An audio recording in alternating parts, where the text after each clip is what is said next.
Imagine the instruction manual for a human being, a book with 3 billion letters. Every time a cell divides, it copies this entire book with stunning accuracy. But sometimes a typo slips in, a single letter swapped, added, or deleted. This is a mutation.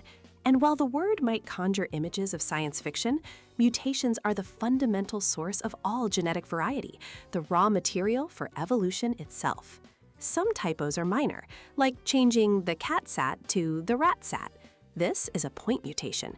It might do nothing, or it could be life-altering, causing a disease like sickle cell anemia. But a frame shift mutation, where a letter is added or deleted, is far more destructive. It's like removing the C in cat, making the rest of the sentence garbled nonsense, usually resulting in a non-functional protein.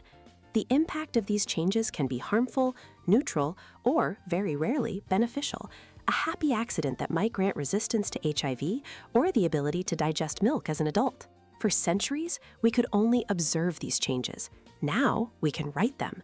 The most revolutionary tool is called CRISPR. Think of it as a pair of molecular scissors with a built-in GPS.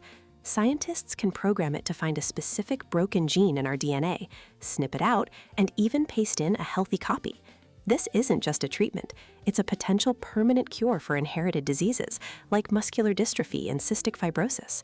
But this incredible power forces us to ask profound questions. If we can cure a disease, should we? But what about editing embryos to be taller, stronger, or smarter? This technology could create a biological divide between the rich, who can afford genetic enhancements, and those who cannot. The era of rewriting the human blueprint is no longer a distant future.